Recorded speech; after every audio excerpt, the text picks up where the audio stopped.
Oh, here we go. Here we are. Okay. Hey, what's How are up? you? I'm good. Alive? I So, cannot wait for this. girl, I was shook. I thought the worst. It's just a head cold because we have the documentation saying that we're negative for COVID. But ooh, girl, because I want to be cute and like be Yeah, outside you're with trying to pictures. see different hair. You know how to be cute as well. You know what I'm saying? I needed a hat though, and then I wasn't outside with a hat. So Oh my god. just lemon water and just pray. Yeah. Oh my goodness. So, let's start with let's wait for some people to get on right now. Right. Give them a couple minutes. Mm-hmm. And, jump on. How was your day? How are you spending MLK Day? Honestly, just in preparation because like a lot of the protesting and stuff, other than George Floyd and Ahmaud Arbery, has been about Breonna Taylor. Yes. And I just figured out my flight and stuff to get out to Louisville and help out there because it's like we can only do so much while in New York. I just moved to Atlanta or like in Atlanta to make some stuff happen. So yeah. That's amazing. I did not know that you moved out to Atlanta. I'm thinking about visiting Atlanta just so I've never been there. Yeah. I didn't have this second chin here was not here prior to me moving down here. I was just like, ooh. Right. My favorite TV show is the Braxtons and the Braxton sisters, and they have a restaurant out there. So I'm I really want to go. Bar Chicks. It's Trina Braxton's restaurant, and yeah, right. Because I'm trying to go, and she got her own bourbon. They have hot sauces and everything. Yeah, so check that one out. Let me know how it is. I will. You think I'm playing? I'm very serious about that. Oh my goodness. All right. So let's just jump into it. Start talking. Wait for people to join. Just want to start by introducing yourself and kind of give us a rundown of what you have been doing in New York City since the spark of the protests. Well, my name is Regine Shabazz. I have been working. Well, I started this organizer activist role early June. It was about a week or two after the protest started. Mm-hmm. When it was, I was still living with people who are high risk for COVID, so I was really hesitant as to coming out. But I've always been pro-Black. Yeah. I majored in Black studies at my community college prior to switching to social work, but I'm most likely to be switching back. Yeah. When I get my bachelor's. So since I've started going out, the first couple of protests, I was nervous. I don't want to go by myself. I wasn't the one to be all over New York City and just go for fun.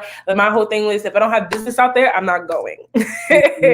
So I started going out with one of my friends, and next thing I know, we went to a Black Lives Matter of Greater New York protest. It was a rally at Times Square. Okay. And we got word that there was a protest. It was me and Kimberly. I kind of wanted her to be here for this, but me and Kimberly Bernard. Actually, that's the day I met her. She was part of my group that we found out there wasn't any organizers to that protest. It was just a bunch of people in the street, and it got it wasn't chaotic, but there was no one leading it. There was 14 different chants going on. So me, a couple of friends, Biggs, who's now my boyfriend. That was the day that I actually met him. Oh, and then we could talk about that as well, because 2 days ago, right? Yeah. That was his first arrest too. Oh my God. Girl. But yeah, so we heard about the protest. We got the coordinates as to where they were. We ran up on it. We slowed everybody down. We told the bikes to the front. And the thing is, Bikes to the front was a new concept, logistically. Biggs works in emergency response and safety. So he's like, in case of emergency, when things pop off, things go left, tear gas starts flying in, we can't have people tripping on the bikes. So they gotta just be in the front. We was like, oh, okay. And then like as we started doing it and stuff, like we used to have people like stop in the middle of the intersection, have everybody sit down. We're going over like, next thing you know, speeches. It was really organic, and I loved it.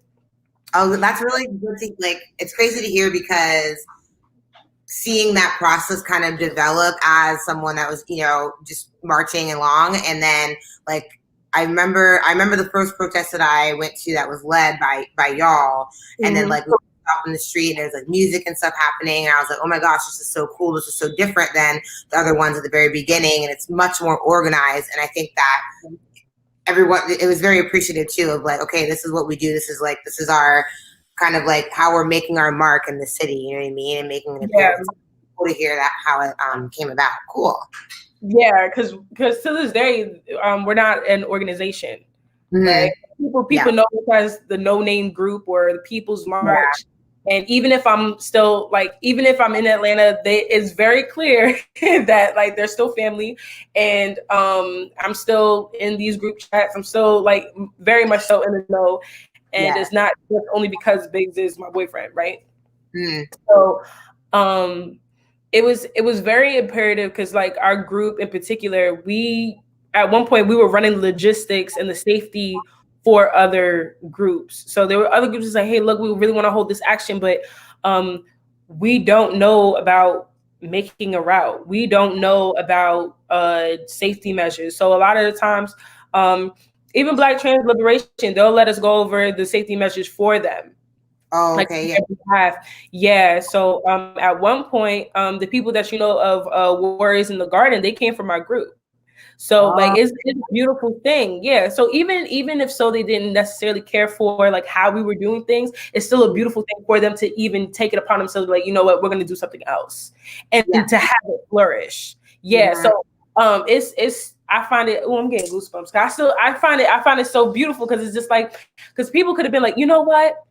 We don't like how y'all doing it. We're not pulling up no more. Nah, they're still part of the movement. Yeah. We collaborated the trip to Louisiana for the Kawan Charles case. So I did not know that y'all went down there. That's amazing. How was that? What was that experience like? Well, let me preface by saying that for those who don't know about the Kawan Charles case, just a like quick snapshot. He was, I want to say 14, 15 years old, in that age range, if not 13. And his body was found in a sugarcane field. And it was very similar. The way he was found was very similar as to Emmett Till. Yes. Yep.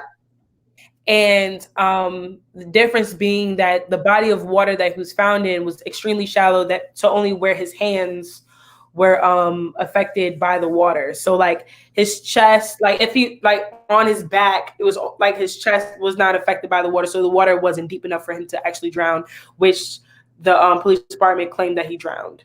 Yes. Yep. So once we got out there, it was very different, because organizing in the city is like, hey, yo, there's an action tomorrow. Pull up, man. Everybody pulls up. But the thing is, in the country, and I would consider it country, the numbers are smaller. Yes. Yeah. There's a higher risk of people just saying, you know what, F these people. We're going to drive through them.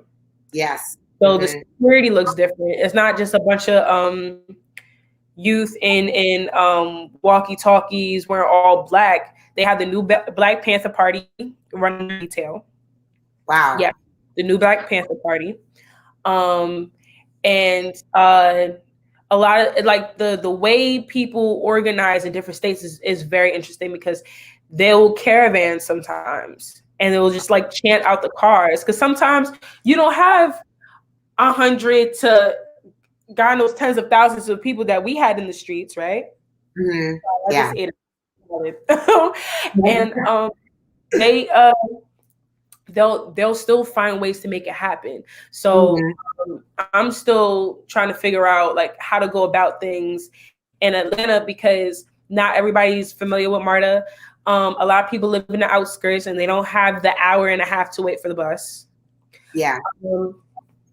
And my team had a action in Times Square where the Times Square 87 took place, where 87 people got arrested.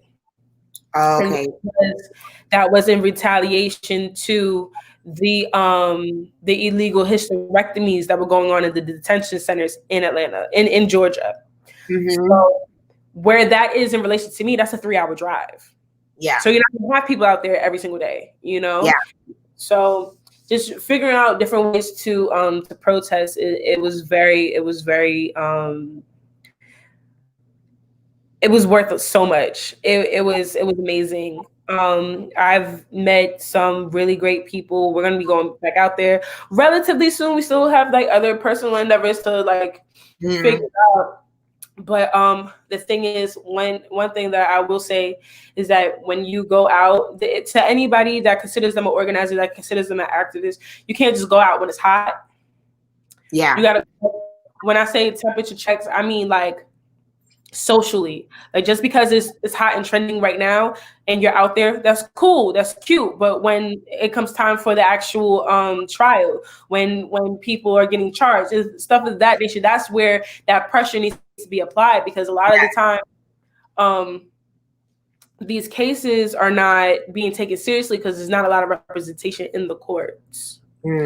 Outside of the courts because it's COVID, I understand, right? Yeah. But that was very, very interesting to say the least. I'm going out to Kentucky, going out to Louisville this weekend, actually. Wait, today's Sunday? What day?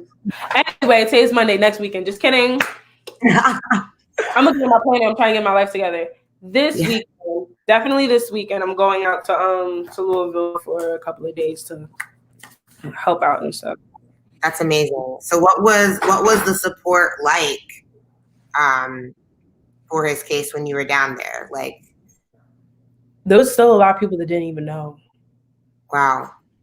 There was a lot of people that didn't know. I feel like that his case in general, people did not know because, you know, it's not trending as much anymore. Like Black Matter is not trending as much. And when that case happened, like it was very much, oh, he drowned. And people stopped paying attention. And right now people stop paying attention to what's going on. And it's so sad because it's a child, you know? Yeah. And the thing is like, I'm trying to be as cautious as possible, but there are details in his case that are just so parallel, especially when it comes to the disfigurement of his face, right? And that's all I'm gonna say as to like details, because I'm personally working on my own trigger warnings, you know, so I don't want to trigger anyone that's gonna be watching, but for it to get what a term that me and some of my friends use is flooded, right? So if you write something in the group chat that's important and everybody else writes something else, and then the next thing you know, no one's recognizing what you wrote, that's flooding. Like if someone's posting about Kawan Charles and then the next thing you know, Kim Kardashian wants a divorce, that gets flooded. Yeah. Yep. No, it was real. So when we talk about things of that nature, it's like we have to stay consistent with it. Even with his case, once again, me working on my trigger warnings, I posted photos on Facebook and I forgot to post a trigger warning, and one of my friends had to check me. And honestly, I needed to be checked.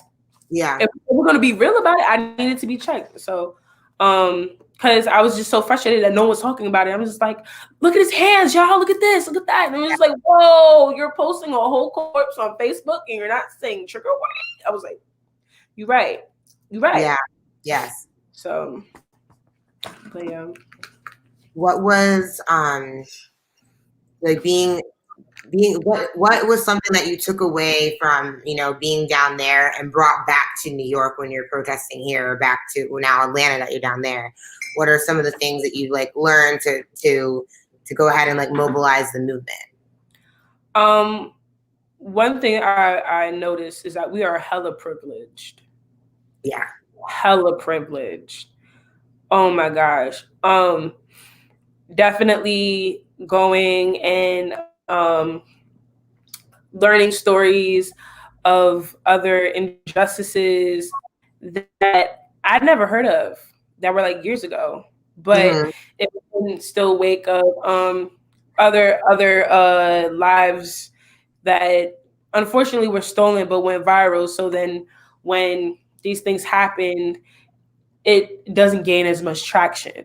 So one thing I definitely I want to say is that understanding my place, understanding my place in this movement specifically, and being able to amplify those stories. Don't get me wrong, like social media is one thing. Yeah. It's when you're at these actions and you're telling people about these stories. There was a gentleman, young man named Vincent Truitt in Georgia. In Cobb County, I believe it's Cobb County. I'm still learning my counties. Yeah. Just got down here. His life was stolen by a police officer, and they're not releasing the body cam footage or the security footage along the building in which he was stolen. So it's like, don't get me wrong, we're getting some acknowledgement down here, but for some reason there's no place like New York. When I came up to vote, because I registered in New York, I came up to vote, and I was like, look, this is what's going on down here that no one's talking about. So once I started to learn, like, okay, so like I'll get the information here, tell my people, and then once they get it out to New York, that's when it gets out to Illinois. That's when it gets out to Cali. That's when it gets out to Nevada. That's when it gets out to Portland. You know, because my network, my primary network, I was born and raised in New York. So everyone named mama that I know is in New York. So I know how to use my community to where these stories are being amplified to where it needs to be, or at least a bit more than what is being amplified now. So yeah, I feel like these big cities are like, it's so important to keep these things going, because these big cities like are the hub that the news is going to cover as well. You know, like once we start dropping off, then the news is going to stop dropping off and stop caring as well. We're going to stop trending. But that's like, yeah, it's just so sad that they're like, I just remember not even being able to like keep up with all of the murders, all of the injustices, like especially in the summer, because while we're out here protesting, it was still happening to people every day. Like nothing stopped. Like no one, like obviously the police did not learn anything. They were still as bold to go and act the same way that they have been acting, you know, throughout. And that is, it just seems like sometimes overwhelming too. All these names, all these people to fight for, and because if you're not practicing the self-care, then it will run you over. Yeah, it will.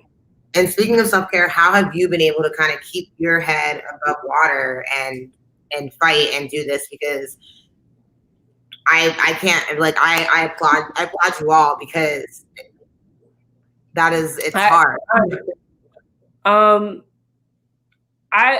Well, prior to all of this, right? Because sometimes the question is like, what were you doing prior to COVID? I was working customer service, and one of the jobs that I've had, not right COVID, but I used to work at Lush. So that's where they have like all the bath bombs and bubble bars and all that. Yeah. So I love me a good bubble bath. I love me a good bubble bath. Like I'm talking about getting some other stuff too. I'll get the Epsom salt bubbles, the I got like this big old sponge, and it's everything. So what you gotta do is you gotta light the candles, you gotta even if you gotta bring your laptop into the bathroom just so you put it on the toilet seat cover and play Netflix while you're over here sipping some wine. I'm talking about like just straight up phone do not disturb. I got Biggs on emergency bypass, so this way if he needs to call me, then I'll still hear it. But everybody else, definitely reading. It's like sometimes I get into this mode where like all I'm thinking is like idle hands do the devil's work, but I feel like I'm always supposed to be doing something, and sometimes that triggers anxiety into some people, because if you feel like you're supposed to be productive at all times of the day, always doing something back to back to back to back, when do you get time for yourself? And then you start to feel selfish. So definitely reading. I just started How We Fight White Supremacy. So see, we just got the book, so you know, getting into it. But I'm looking into like different strategies, because not the same strategy is going to work in every single city. So, because like even in New York, like we had a bike line. They don't got bikes in Atlanta. So like by the time I got down here, the movement was already dying. Dying in the sense of like no one was out in the streets anymore, because a lot of it is capitalistic. Not to go on a bit, but like people can't come out to protest because they have to work. So there's that. But yeah, trying to decompress. A lot of Netflix. The answer really should be, oh yeah, I like going to the gym and doing this and that and that and this. I had a I love kickboxing membership, and I was obsessed. Well, it wasn't really a membership. I was going for free because I worked next door, but I'm going like 5 days a week, and I was like fit. Then the movement started, and then the debriefs were at like 11 p.m. And then in the streets of New York, the only thing that's open is really unhealthy things. And then I'm eating pizza like every 4 nights a week, and it So I'm gonna get back into the gym, but we're gonna work on that. But just honestly, there has been like a couple of parks I like going to, primarily with Biggs, but like just learning to have my own like me time. I'm still working on that part. So yes, it's hard, and it's hard to find that balance and find like what works consistently for you as well. Like into like relaxing that way. Oh, Nia is here. Yes. Hey. New hair. Who is this? Oh my gosh. It's gorgeous. Hey. How are you guys? Oh my gosh, my phone keeps sliding. Okay. Out here thug life. Huh? I said we out here thug life, you know. We were just kind of talking about different, like how different each state is and how different each like protest is in each state, and like how people are coming and how the movement is like dying out. But first, just for everyone who's watching, Nia, why don't you like introduce yourself and kind of talk a little bit about what you've been doing so we can catch everyone up, and then we'll like dive back in. Absolutely. So my name is Nia White, everybody. I am 18 years old. I'm a political, civil rights, and social justice activist based in New York City. I'm currently a freshman at Hampton University, going into my second semester. I am the lead organizer of Freedom March NYC, which is a civil rights organization based out in New York City that have been leading some of the protests that's been going on out here, as well as doing what's it called? I'm sorry, I just had a brain fart. As well as doing reform for our messed up country. So, what else have I done? I just finished on my internship at the New York City Public Advocate Office. So Yes. Cheers to that. You're not busy at all. Cheers to that. So that's really me in a spiel. In terms of what you guys are talking about, I actually had the opportunity to go out and protest in Louisville for the No Justice, No Derby for Breonna Taylor, and it was an experience indeed. I think that going into different states and being an organizer in New York City, my way and my mindset was really just going into the state and just trying to support and not trying to be like the face of things. I think that often people have that mentality of like, oh yeah, I'm gonna go out and do this. No, you need to connect with people on the ground. You need to have these conversations, because you going out there, Louisville is an open carry state. New York ain't. So it's a completely different vibe. It's a completely different vibe. So it was just an experience. Sorry, my dog is just trying to come up. Hello. Trying to enter the conversation too. So, the dog has entered the chat. Yeah, I think it's really an experience going into different places, organizing. You just have to have the right mindset and have the right heart and doing it for the right reasons. Yeah. So. That's amazing. So how did y'all meet? Did you know each other before, or did you meet on the ground? Yeah, on the ground. I have met some of the most amazing people on the ground, her being one. Like I'm telling you, the people you protest with have become your family. They become your support system. They become your sister, your brother. Like, anytime that you need them, you ready to call them, like, yo, we outside for this event, things like that. Like, it's really a different type of sisterhood. It's a different type of brotherhood. Like, just having someone who you just outside with, like, it's just different. Yeah. It's so different because this is not just somebody you just have like class with, right? This is not somebody that you spend your 8-hour shift with. This is someone that you meet, probably you link up with at like 11. Your action starts at 12:30. Y'all marching till 7 p.m. Y'all debriefing till like 9:30. Y'all getting home at 2 a.m. Because I was still living in Long Island while protesting in LA. So I was getting home at 3 a.m. every day. And calling to check in, like texting inside the big group chats. Like, they see you at your most vulnerable points. Like, when you're screaming and at protest, you are so vulnerable. One, because the police is right there ready to attack you at any moment. Two, because you're literally putting yourself on the line, and it's like you're literally relying on the people who's surrounding you. And plus, we're in a whole pandemic. And we have to be in each other's space. Like, it's really a different type of trust that you have to have with people. And I would not take anything back. Wouldn't either, girl. I was just saying, I took a COVID test today. I had to make sure I was negative. It's a head cold. Masking up, hand sanitizer. People coming through the crowd with hand sanitizer and masks. Yep. Oh yeah, it's just different. I've never seen so much mutual aid. No, go ahead. I said I've never seen so much mutual aid. Like, I came out one day. There's a group called People's Bodega. They got snacks, water, sanitizer, tampons, pads, sunscreen, all that. They have everything you ever needed. I'm just they get things on the road. That's the only thing they don't have. They got the bodega cat in the truck.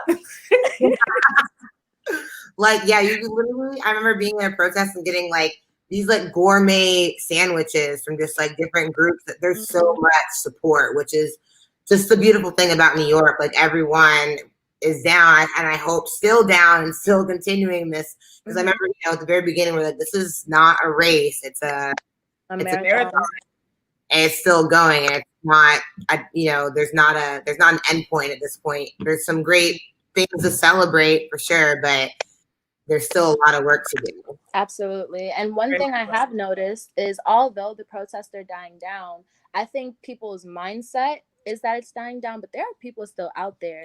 Exactly. And just yesterday, I believe it was yesterday, there was so many people that got arrested during a march that they did. And it was just mind-blowing to me how this isn't going viral. Like, you will see a little girl on TikTok doing nothing, and getting millions of views, doing absolutely nothing, getting millions of views. I'm just like, there are people who are getting beaten up in the street. There are people who are putting their lives out on the line. Literally, their kids will be at home and they're out there screaming that Black Lives Matter on the street so that their kids don't got to deal with this for the next generations. And it's just so crazy to me. That's why I'm looking for Kim. Sorry, but yeah, absolutely. And it was 2 nights ago when Biggest got arrested. Yeah. So do you want to talk about that? Like what happened? Yeah. That, like what? Yeah.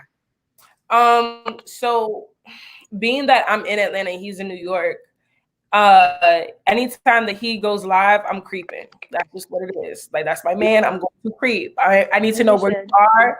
I need to see these updates in the Signal chat. I need to know when y'all gonna make it left. I need to know when you're gonna make it right.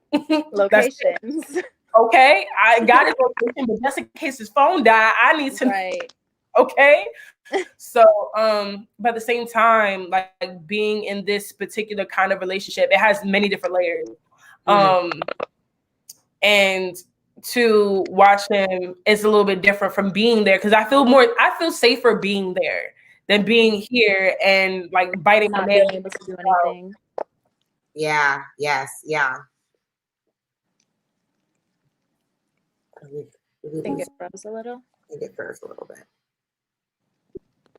And we're back. At least I'm not. But I put my phone down for 2 seconds. Next thing I know, the group chat's going off. Biggs got arrested. Biggs got arrested. Biggs got arrested. And here I am crying like a thug because I'm gangster. I didn't know what to do because this is his first arrest. Feel me? And he is a 6'3" Black man, 300 plus pounds with his finance, and like he wears a vest. It's gotten to the point where he knows that the police have targeted him. They know his first, last name. They know his address. They know everything about him already. And this is based off of face. Okay. Yeah. So to see all these officers pressing on the back that he already has a vest on, the vests are not comfortable. They're not. They're never comfortable. So you're already uncomfortable. You got all these other clothes on. You got 4 officers kneeling into your back. When we talk about excessive force, this is what we're talking about. Yeah. Right. And this is based off of standing. He does cop watch, so he's recording, and the police officer, once I get the video out, y'all gonna see it for yourselves, runs up and pushes him out the way because the cop car was coming. And he turns around and is like, yo, what are you doing? And next thing you know, he's over here getting arrested. Yeah. So the charge was evading arrest, but then they don't have a probable cause for the arrest. So hopefully they just drop it. But that, I know, he's a powerhouse. Like he's unbothered by it. And the only reason why I made a call to action just for him to have some form of like therapy is because the work that we do is stressful. Everybody that is an organizer needs and traumatizing. Traumatizing. Yeah. Like it's traumatic. And the thing is, it's like if it's not your personal life triggering you while you're in the streets, because I got hit by a car before. So when we have cars running through our crowd. Thankfully, the day that me and Kim were there, I really wish she was on this call right now. But a car came through our crowd. I suffered some PTSD from that. I mean, granted, we made sure everybody was safe, but I didn't really get to process everything until I made sure everybody was good. Because you're an organizer. You feel me? We need every single organizer, every single protester needs like everybody. First of all, I feel like reparations should also come in the form of therapy, but that's just me. Hold on. That I like Repeat that. it, please. Reparations should also come in the form of therapy. Like, listen, okay. It's a lot. I got some unpacking to do. My therapy bill gonna be really expensive. I got some unpacking. You know what I'm saying? Now picture all of the stress that you're getting from the action. Trying to make sure everybody's safe, trying to figure out the next one, and then also trying to make sure that your relationship is not based on right? because it's like me and Biggs met on the front lines, like literally at that rally I was telling you about, and he has not left my side since. So like trying to make sure that that relationship is healthy, trying to make sure that you are good as an individual, you know what I'm saying? And regular life shit be happening. Sorry, are we allowed to curse on here? But it's too late. But Yeah, regular life be happening. So it's like you gotta keep all of that in mind. So yeah, granted, I know that he was gonna be unbothered. At the same time, it's like this is just regular maintenance. The same way that people gotta exercise to keep their body healthy. We need therapy to keep our minds healthy. So yeah. What has it been like as okay? So are you guys hearing something? Or is it me?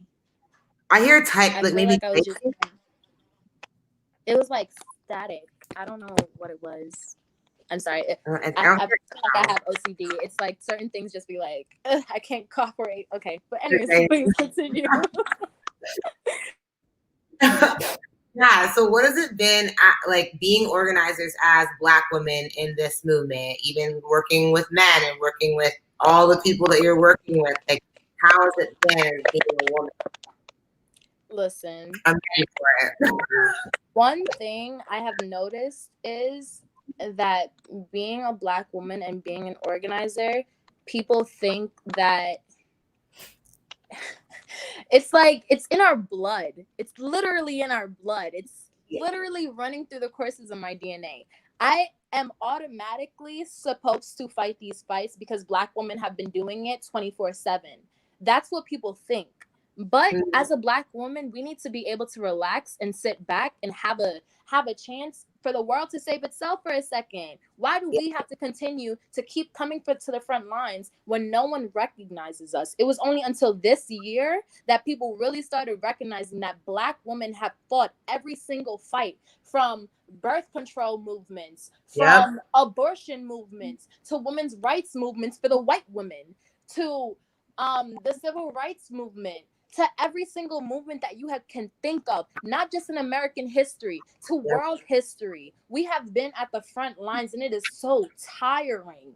It is so tiring, and it gets me so upset because I don't even need no kudos. I don't need no shout outs. I don't need none of that. I don't need no clout for nothing that I do because I do it from my heart.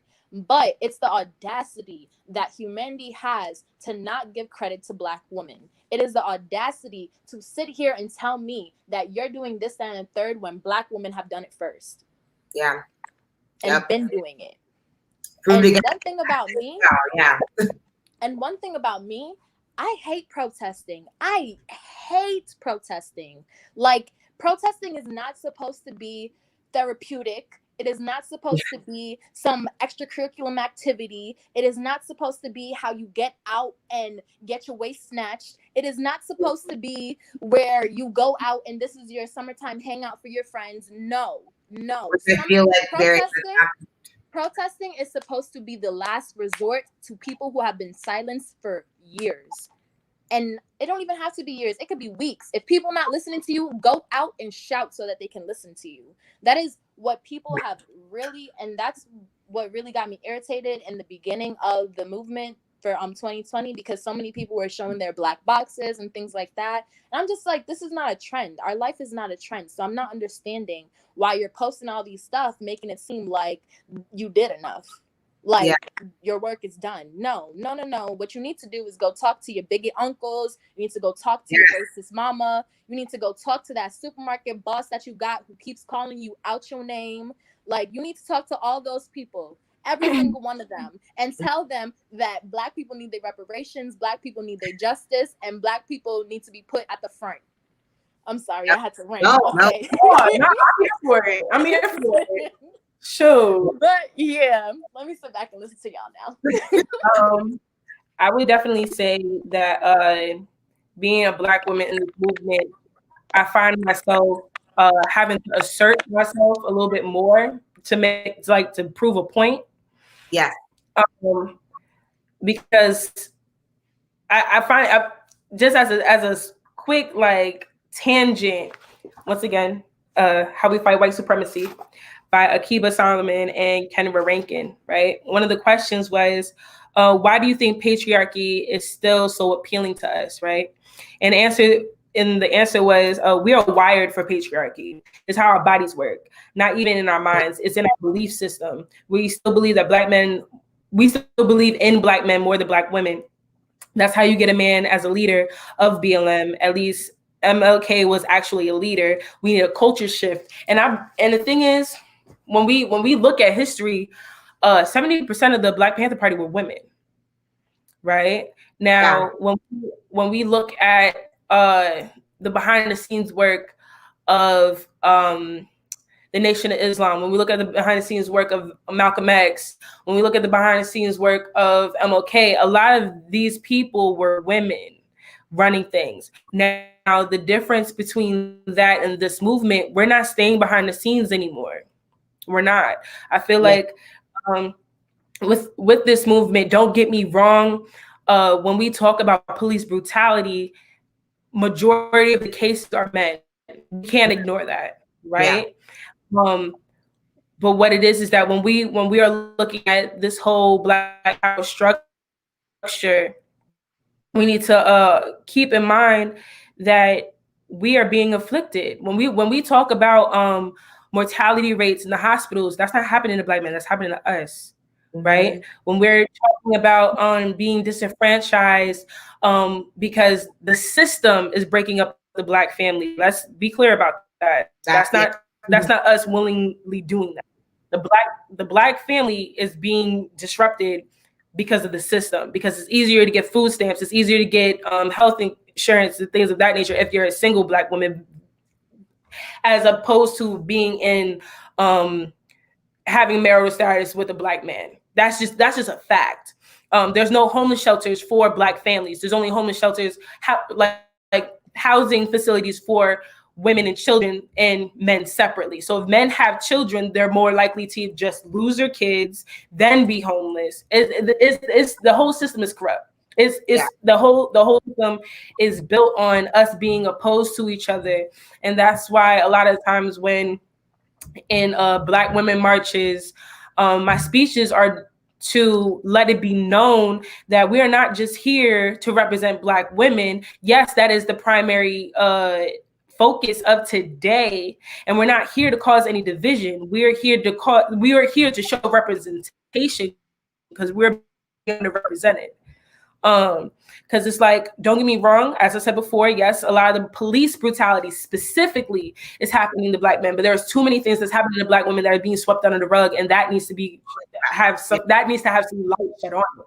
So it does get frustrating. It does become, why are you talking about this right now? This is not relevant. No, it is relevant because this could have been Breonna Taylor's mother that died in the hospital instead.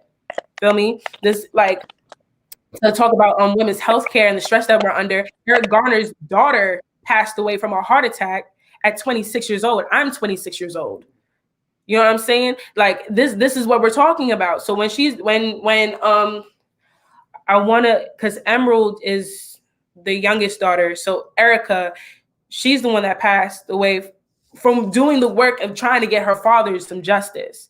So it's a lot to be said, because at the end of the day, when we're in these streets and people see that we're here fighting for Black women's lives, they're not noticing that these are the same women fighting for Black men's lives. They're not seeing that for some reason, but just trying to keep the understanding of when we're asking at protests, like, oh, where are the Black men? We're not necessarily trying to negate anyone that is there. We're acknowledging those who are there. We're asking where your boys at.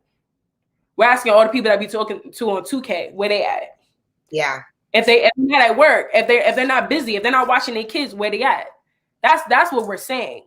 But a lot of times it gets misconstrued because people just want to jump down our throats before we can say anything. But that is what we have to deal with as Black women. Say something. Quickly silent. People want to silence us so damn quickly, but then when we're trying to like make a point, they just want to cut us off to where it's inconvenient for them, and they want to stop listening. But we're asking respectfully, because at this point I'll get disrespectful with it if necessary. But like, where your boys at? Because now if we say that we popping bottles at this club, they pulling up. Yep. Right away. Everybody popping out. Everybody with no mask. No mask. With, So that's with no mask. Ooh, she gonna come back.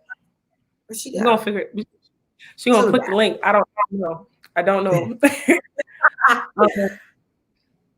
But yeah, it's frustrating because it's like they're so quick with it. It's like, I wasn't finished with my statement, you know. But that's what the patriarchy has like taught people to believe, that they could just cut off a woman when they're speaking. And it's not just in the movement. Clearly, it's in corporate offices. Like I was working the Senate runoffs down here, and there was a dispute. Hey girl, welcome back. that's how real it was. I'm sorry. That's all right. But I was saying, like, a lot of the times when people are cutting off Black women when we're speaking, it's not just at protests. It's in the offices and stuff like that. I was working the runoffs, and I was talking to this guy about something, and he cut me off. I said, no, I'm still speaking. And he's like, talking to me, I'm like, is what you have to say more important than the information that I'm giving you so you can get your money? Is that what you're saying? I had a Black male photographer shove his camera up in my face. How does that work? You're over here trying to capture the movement, and you're over here trying to push your camera in my face. Was that the Black Women's March? Huh? Was that the Breonna Taylor March? Yeah, it was one of them when we were marching in like 32nd. Honestly, they all blend together, so I can't tell which exactly one it was. Honestly, no. Because the reason why I asked is because this particular march, a lot of the photographers were rude and disrespectful. Like, I had my bullhorn, I had my megaphone, and one of the things, once again, when it comes to safety, like, my team does not play about safety. Like, a lot of groups in New York will, like, Neil will vouch.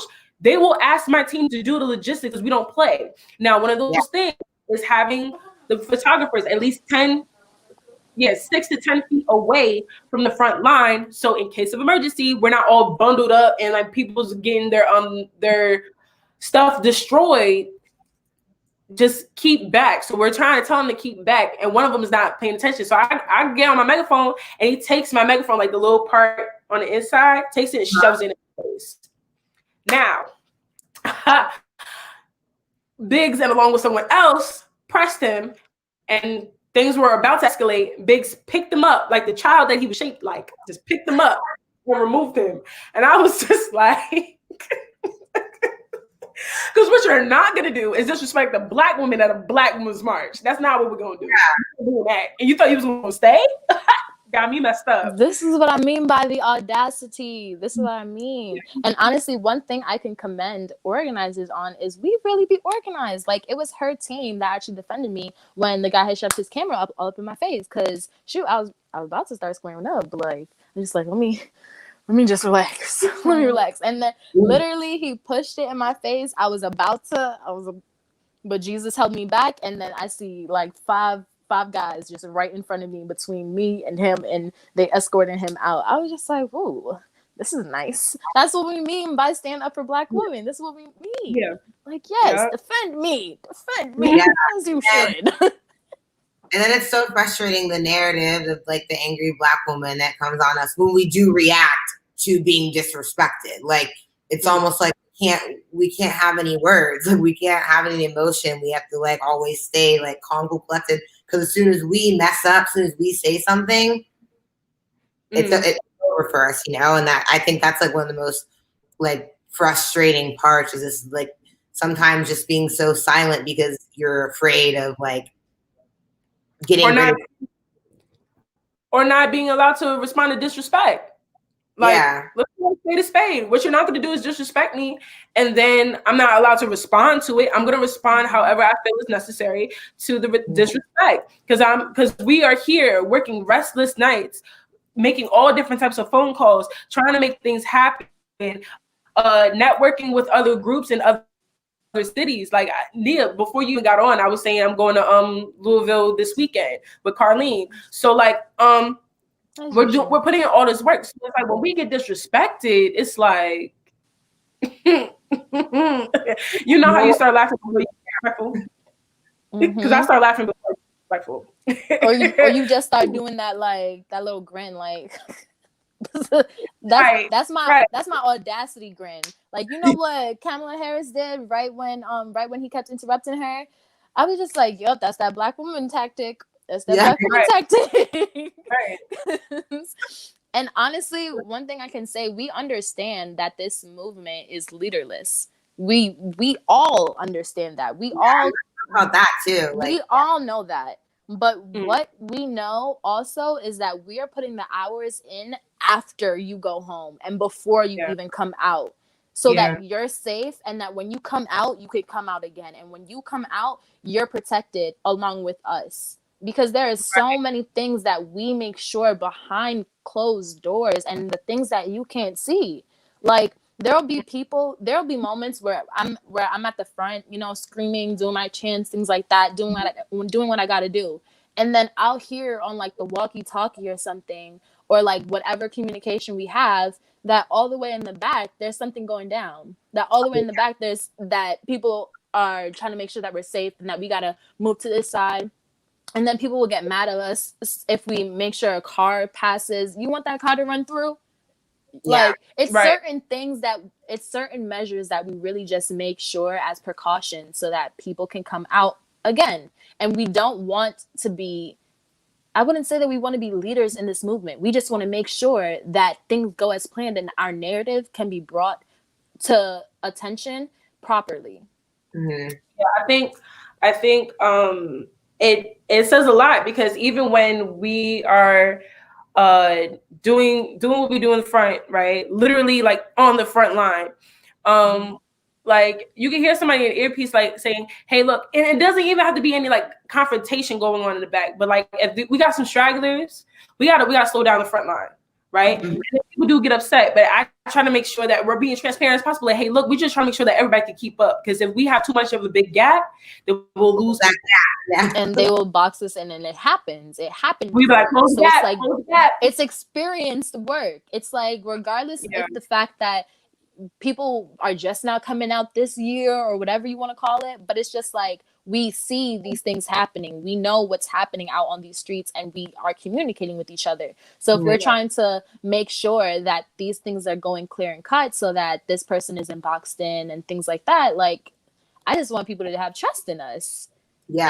One thing I have noticed is that a lot of people who come out do have trust in us. And that's one thing, that's a proud moment as an organizer. Because honestly, if the people don't trust you, then you should not be organizing. You should not be organized, because ain't nobody going to be coming out.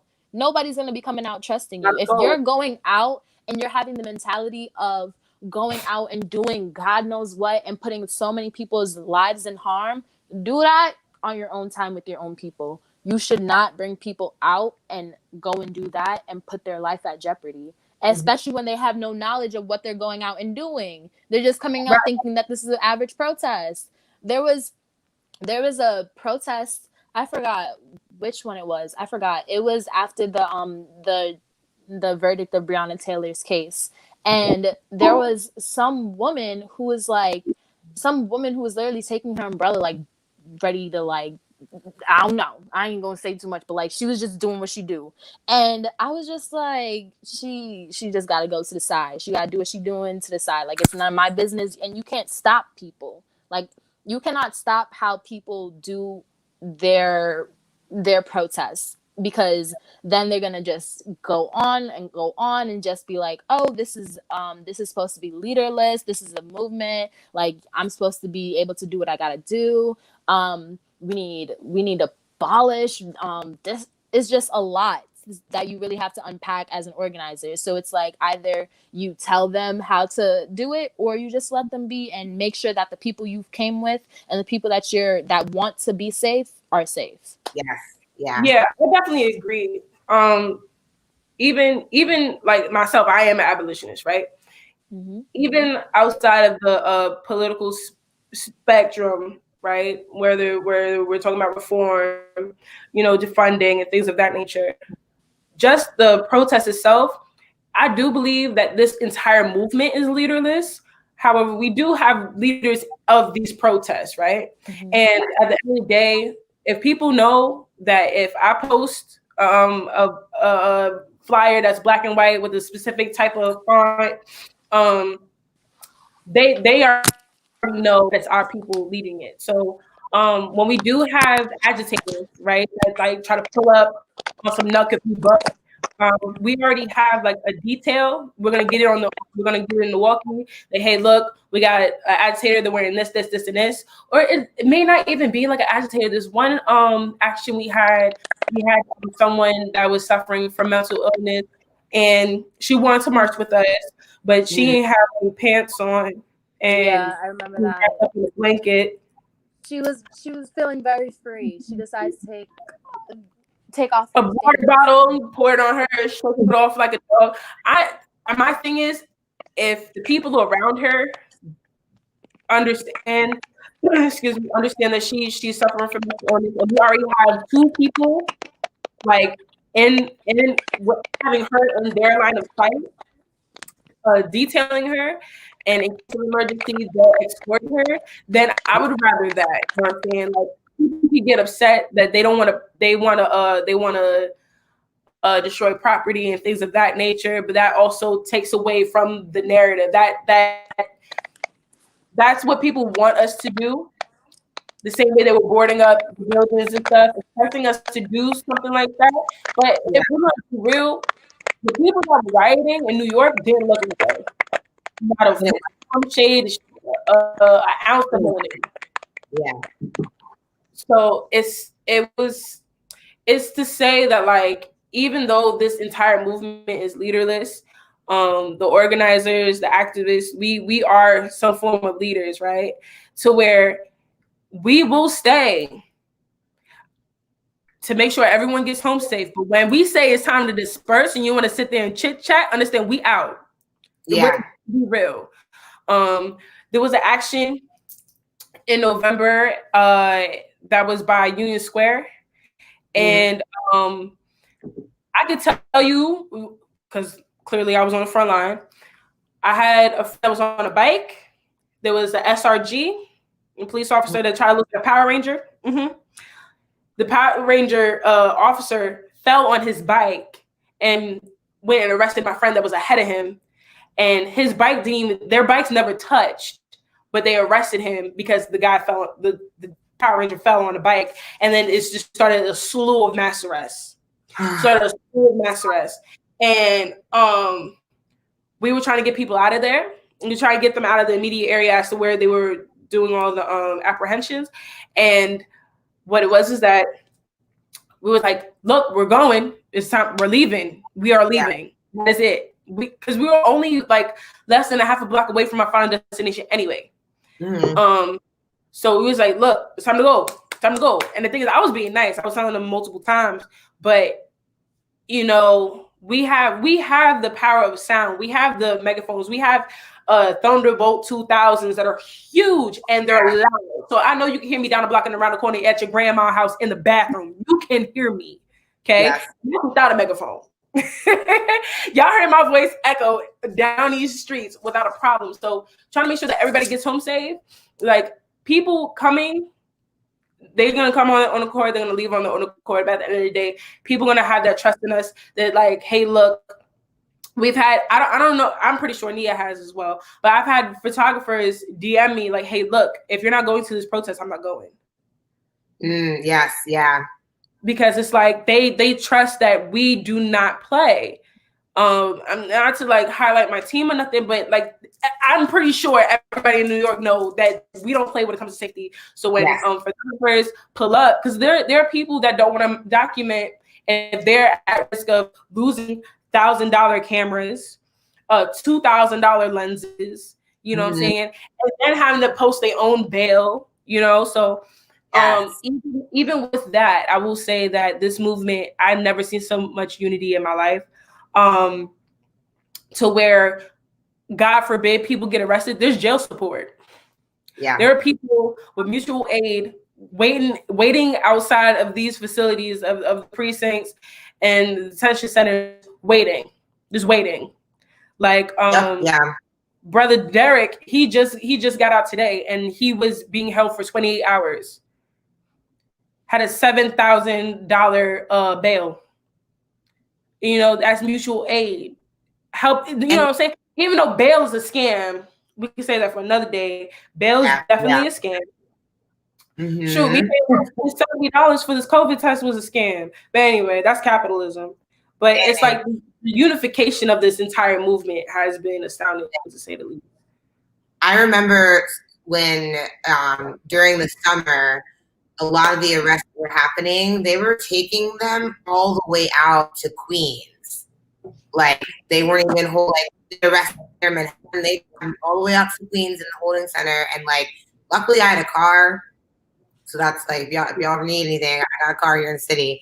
And that's where I would drive out, you know, like bring water or whatever for mutual aid. And it's just like, they were doing everything to stop us. You know what I mean? Like everything to demobilize us during the movement. And I think that just speaks volumes to what y'all are doing too, because they need to stop you. You know what I mean? Like they need to stop us in New York. And I think that, you know, there's been a lot of great outcomes that have happened already from the protests. And like, do you want to speak about that a little bit, of like things that you have seen like change, or like, you know, like landmarks that y'all have made and seen? They repealed 50A while we were protesting. So that's dope. Personally, I know, like, because in the movement, everybody has like their own set. I kind of want to say agenda, but you know, right now we're just working on qualified immunity. For those who don't know, like whoever's going to be watching, qualified immunity is just pretty much just giving officers the ability to not be sued personally for their actions while on duty. Right. So if you can't sue the police department for if you can't sue LMPD for the life being stolen of Breonna Taylor, then you could sue them individually, like as a person. So that is something that I'm looking forward to, because once that happens and it pulls up, bruh, it's gonna be a whole different story. But one thing I will say that has already happened, New York Police Department is not going to be responding to mental health crises, and instead it will be mental health professionals, in light of Walter Wallace. Unfortunately, his life had to be stolen, but that's what they're doing in New York, and I kind of want to use New York as an example for Atlanta. Yes. So. And I think even too, like, the abolition park that was at City Hall, I think that was a great example. Well, from what I know and what I experienced, and it was a great example to like show other, you know, protest city, like, hey, this is, you know, we can make an impact. We can do this. It can be successful as long as I don't, you know, screw it up. But the sleep in and sit in and the move in on City Hall was actually one of the things I wanted to talk about. Yeah. So when we're thinking about the successful things that have happened in 2020 due to people coming out, it was honestly the light on BLM. And for so long, Black Lives Matter has been out, and this trend that people have made it has been up and out and up and out during Trayvon Martin, during Eric Gardner. Like, we know that George Floyd wasn't the first man who said that he couldn't breathe. Yeah. So it was just so mind-blowing that it took countless of people saying, I can't breathe, countless of people having to say they can't even run, countless of people saying that they can't even sleep inside their homes after doing hours of shifts during a whole pandemic. And it's just so crazy to me that now people are realizing that Black Lives Matter needs to be something that's actually happening. Like, it should not be a question. It should not be an assumption. It should not be something that you're inquiring about. And that's really what is probably the most successful thing that I can stand for. Because just noticing that so many people are thinking like, wow, how can I help? How can I change this? How can I do something? And not just myself, but why are my parents teaching me these things? And it just really just makes me think that, wow, maybe the world will be a better place by the time my kids grow up. Yeah. Like, and if it's not going to be by the time I grow up, because shoot, I'm only 18 and it seemed like it's not going to change. So at least my kids and my kids, hopefully my kids, but Yeah. just the idea that, wow, this world can actually be a good place one day, not today or maybe not tomorrow, but it will be one day. Like, shoot, we have a black woman as the vice president going into on literally 2 days from now. That Yeah. is the greatest achievement I have ever seen in my life in my 18 years of living. Like, and it's so sad that it has never happened, and this country has been built for centuries, Mm-hmm. hundreds and hundreds and hundreds of years, and you really need to tell me now? But honestly, the saying better late than never is BS, but it's honestly has to be said because of 2020. And another thing that I think is also successful is just seeing how many people care.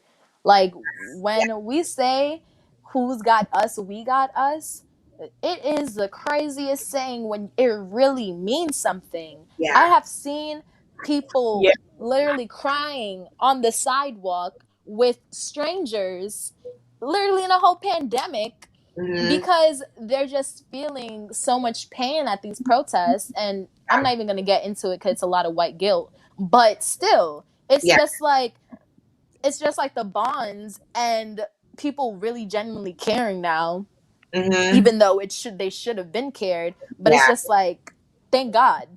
Yeah. Thank God now. Yeah. So You know, like, I mean, just looking at yeah. like pictures of movements throughout the years, it's all been one color showing up, and now, like, especially in New York, it's colorful.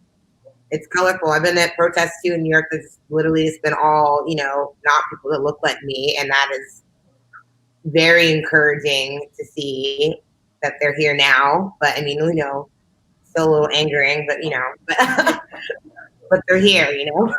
Yeah. No, definitely. One thing I definitely want to acknowledge, because it took me to like to where we're here now, and I felt like as as a black woman and as a black woman ally, I should have said something prior, but the black trans movement has definitely gained some traction in Yeah.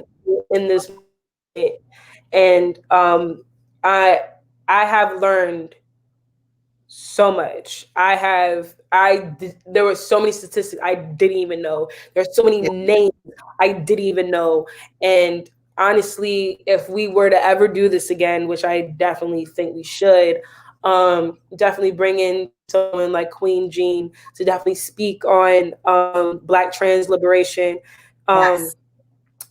yeah, because that is definitely something that uh, her contribution, Joelle's contribution, so many other people names I can't even think of, because when we speak about blackness, like this is everything black, Pan African flag, Yeah.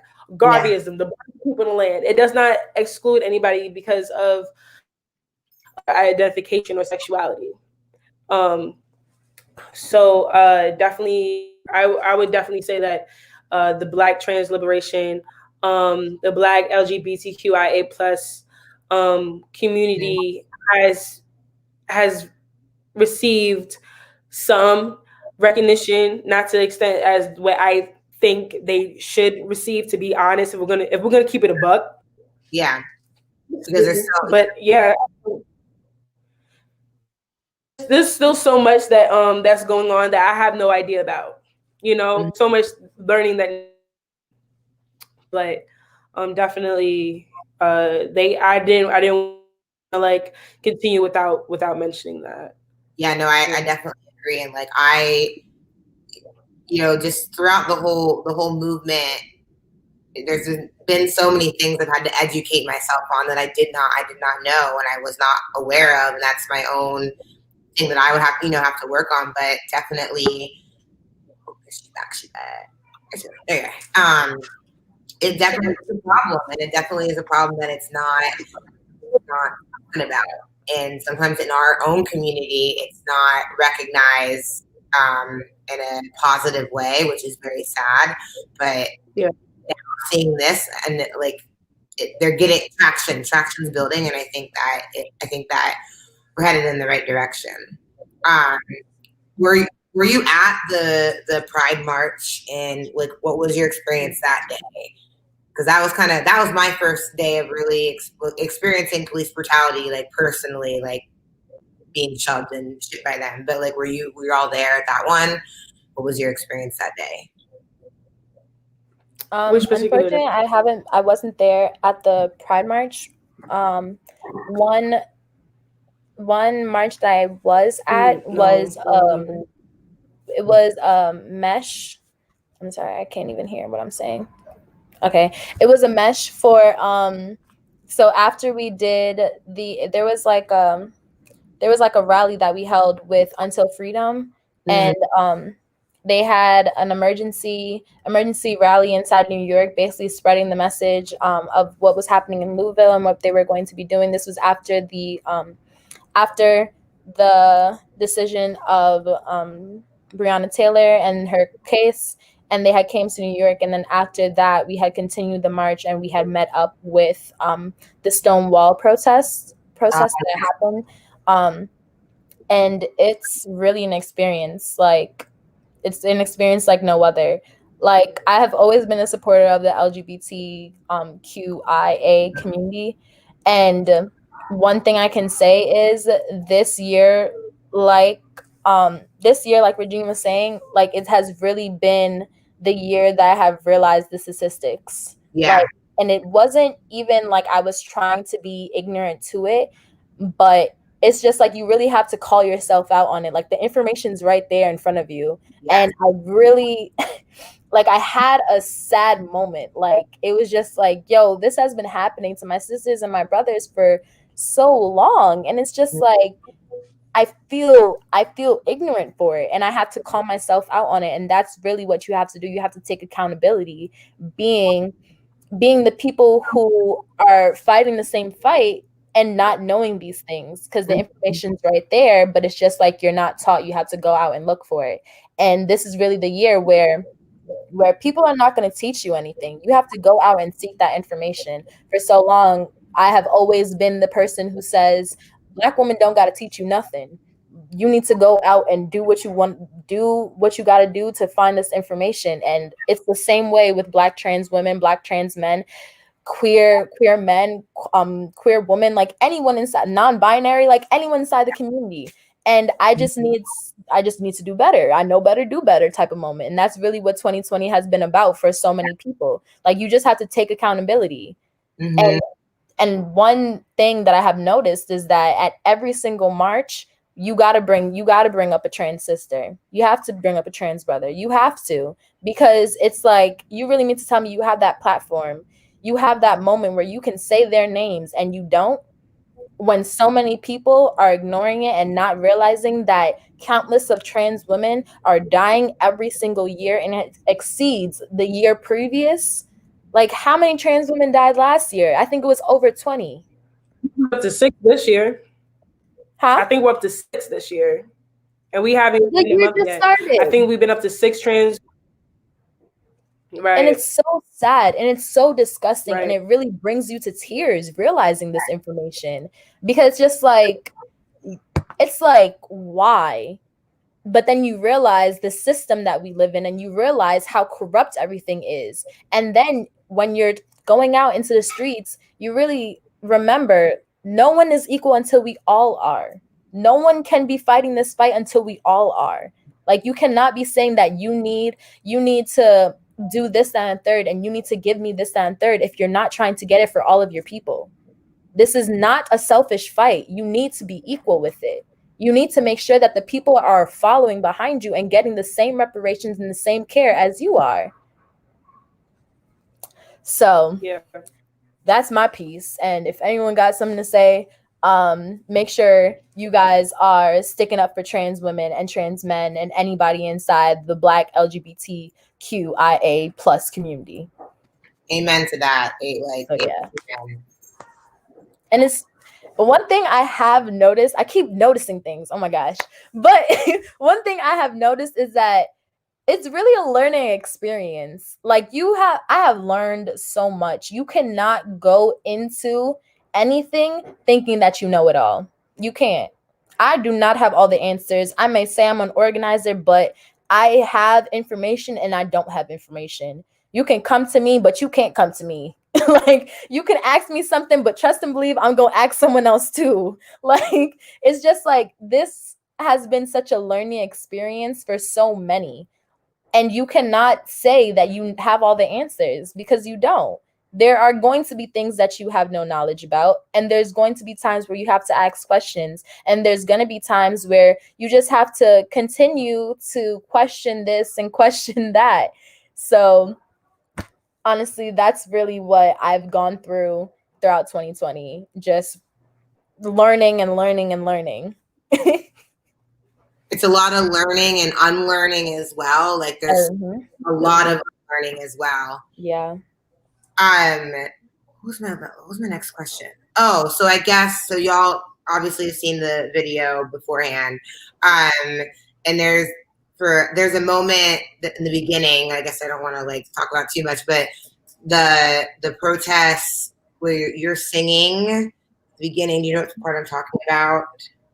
What was that night? Yeah, what was that night like? Where I was singing?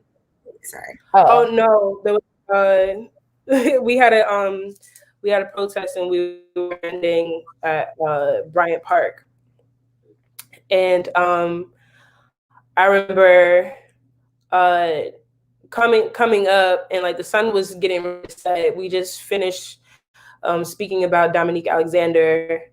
I've had a speech about how I don't believe that capitalism should be in the medical system, but we were having conversations about that and just like really showing light because I had an internship at a homeless shelter, and a lot of these people couldn't afford health care, you know, and if you can't afford healthcare, then you could be at risk of losing your kids and stuff like that. So we're coming up the street, and there was some really dope vendors out, you know, like one of them gave us shirts because they seen that we were organizing. He was like, no, just take it, and I was just like, then it got not necessarily somber, but we were doing the mama chant, and it was myself, Mary, Kim was there, and we had the bike line about like half a block up from where we were, giving us like a decent amount of space. We had a few photographers there. Actually, Thomas Ella was the one that recorded that particular clip, and like pretty much the lyrics go like, it's a call and response. So it's like, mama, can't you see what the system's done to me, right? And it was giving us chills because it was just like the city, and the video was taken like moments before one of the people on my team, Louise, his bike got ran over by a SUV of two MTA workers who were like streamlining into our crowd.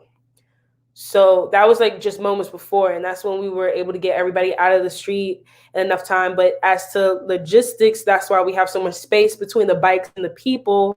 So then this way, if there's something going on, we know about it and we can disperse without anyone being hurt. The only reason why we had a ambulance there was because someone was having a panic attack. There was no physical injuries at all whatsoever. And once again, we were having a conversation about people trusting us. The next action that we held, the same person that had a panic attack made sure they were there on the front lines.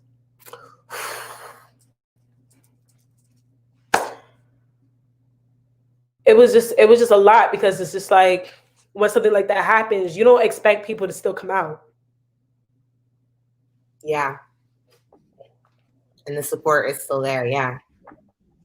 Yeah. It's scary. Yeah. It was crazy. I never experienced something like that. For someone to like be so scared to be physically like in an extent to where they couldn't even move. Like we got them to the sidewalk, like they ran, but once they were like, I hollered when I seen him come back.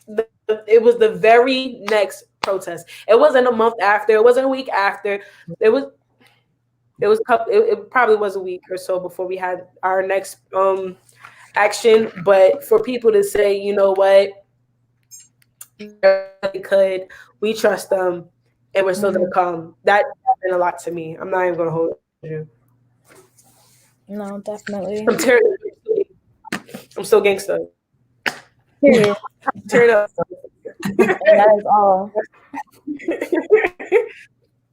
Yeah, what have been some of the like more powerful moments for you over the course of, you know, the movement here in New York? Regine, I think you know this one for me. It was the Black Women's Vigil. That I was balling on that mic. So just some background on me so you can understand. I was raised by Black women. My mother is a single mother. She came up from Jamaica in the 90s, raised 6 children by herself. Then when she had to be going to work, she had jobs on jobs on jobs. My mom had never worked one job. She is the epitome of a Black woman with strength. She was working security jobs. She was working nursing jobs. She was doing her damn thing. That is my idol. So whenever my mom was working, it was my sisters who were watching me, and my sisters taking care of me, picking me up from school. I have this specific sister named LaDonna, and she's not the oldest. She's, I think, the 3rd oldest, but she was always watching us. And when she had her baby, I was watching my nephew whenever she had to go to work and stuff. So it was just like, it's just like that generational cycle of just like caring and like sisterhood and just making sure like your sisters are good. And that's really what I was built off of. Like, there was never a time where I could not pick up the phone and call my sisters. And I'm a person who struggles with mental health issues. So whenever I needed something and I had like my panic attacks or I was suffering from depression, it was my sisters who I was going towards. And it's like, and although it wasn't a moment where I could say that my sisters were never there for me, but it was just like, it was my sisters and my mama, and it was just like it was just so heartwarming. Like, I just love them. But anyways, so when it came to the Black Women's Vigil, I was specifically talking about a 7-year-old who was murdered inside of her home by SWAT while she was laying with her grandmother inside her couch. And it was the saddest moment probably for me that I have ever been on the front lines. And it was heartbreaking because she would have been 18 the same time I would have been 18. And when she was murdered, it was just like, it can be you. So when you're Black and you're a woman and you're seeing these things, it's so traumatizing. Not even just a woman. When you're Black and you're a man and you're a woman and you're a kid and you're seeing these things, it's the trauma that you see to it, because they don't see a kid when they see she was literally laying on the couch with her grandmother sleeping, and they bursted into their home and shot them with rounds of fire. She was shot, I think, almost 20 times.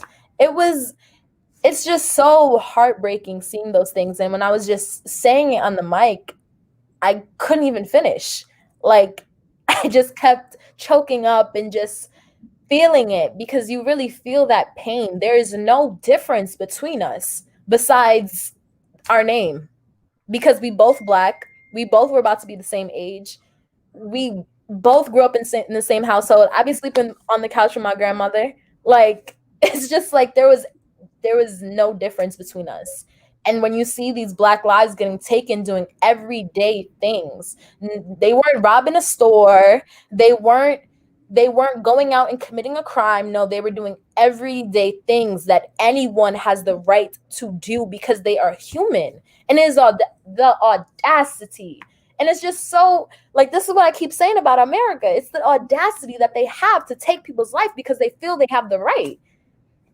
So when I was on the mic, I was just thinking, but yeah, it was just that moment on the mic telling her story and having that opportunity to tell her story. I felt like I wasn't even her. I felt like I wasn't even me. I felt like I was her, being finally able to tell that story because nobody even says her name like that. Ayanna Monet Stanley Jones. No one even hears that name as often because she died when she was just 7 years old. So when I was saying it, I was just thinking of myself, and not even in a selfish way, but it was just like, wow. And then when I was thinking of other Black women, because we had the opportunity to say a list of Black women as well as Black trans women's names, and we were just running down that list, and it was just like, this should never be this long. It shouldn't even be existent. It shouldn't even be existent. Let me actually say that. It should not be that long. Two, it should not even be existent. I should not be saying over 20 Black women and Black trans women's names. That is disgusting, and that is a disgrace to this nation that has the capacity to call itself a nation. Like, it's just so disgusting, honestly. And then when I was just saying it, I was thinking of my sisters. I was thinking of my mother, because my mother is a hardworking woman. So if she has the opportunity to rest in her bed, she should have the right to do it. And the thought of someone barging into her home, barging into Breonna Taylor's home with SWAT team, busting through her door. And then nothing. And then nothing. A conviction because a bullet went through the wall. So you really mean to tell me a conviction happened? This is what took me out. Hold on, I have to adjust my camera. This is what took me out. You mean to tell me that a conviction happened because a bullet missed her body? Instead of going through her body, it went to the neighbor's wall. And that's what happened? That's what happened. So you really mean to tell me United States of America has the right to tell you that if a bullet misses a Black woman's body, that an officer can be charged? That's what's happening. That's what's happening inside of this court system. And you really mean to tell me a Black man stood up there? He is not even part of us. That is not kin. That is not kin, and that is not the blood I share. He is not a Black man. That is I ain't even gonna say it. Yep. I ain't even gonna say it. But that is a coward. A coward stood up there and had the nerve to quote unquote defend that case, saying that the officers did their job, that the officers did what they had to do. It's disgusting. It's disgusting. Yeah. You have no right to call yourself Black. You have no right to even call yourself a man. Agreed. Then to file felony charges on protesters.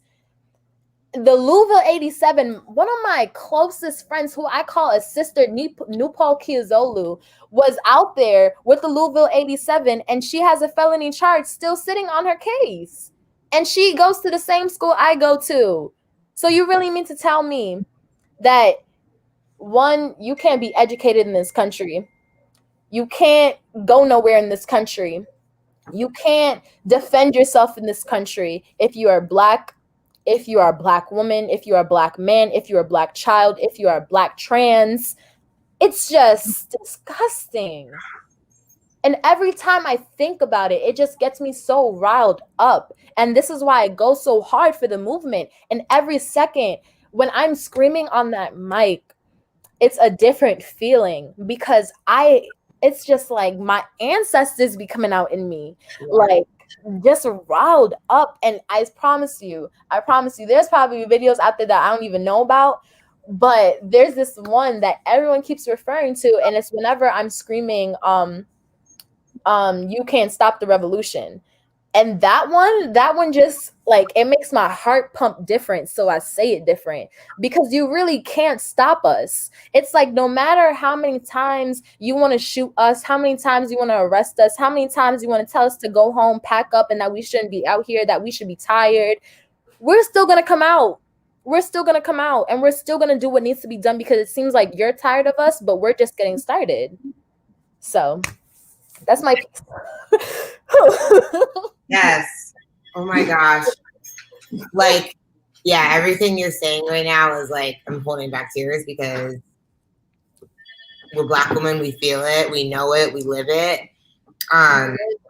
Every single waking moment. Yeah. What was the day? I mean, I don't want to get too much into politics, but like, what was the day like, last week when we had a bunch of homegrown terrorists attack, the Capitol? What was it like for you? For me, so like, I know, like, I'm from Pennsylvania. I'm from the country.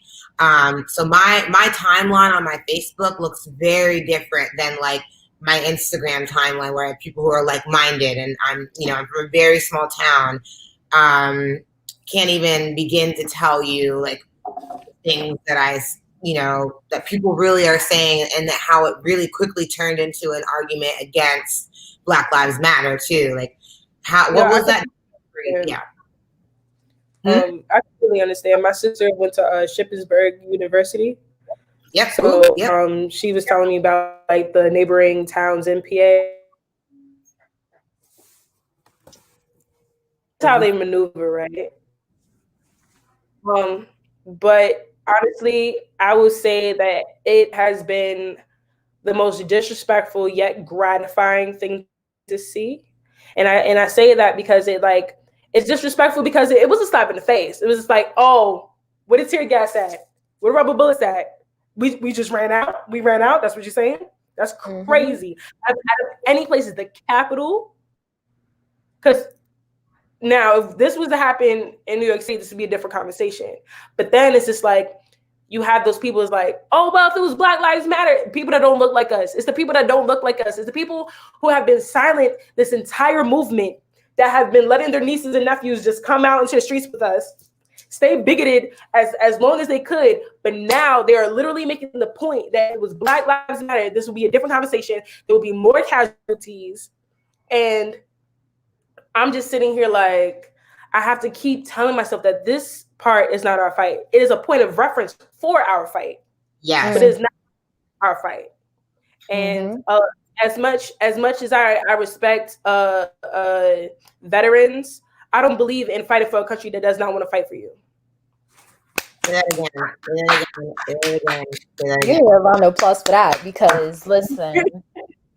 So it was jaw-dropping to see that they let these people storm the Capitol, rally as they did, climb walls like the monkeys that they called us, God knows, 60 plus years ago, right? And for people to get killed off of their actions, right? And as much as we say, oh, who keep us safe? We keep us safe. We have never, not in the history of Blackness, casualty on our behalf from people that have organized any actions, especially during this current movement. You don't see that. If anything, is an agitator amongst themselves doing some I'm trying not to curse, but you understand, right?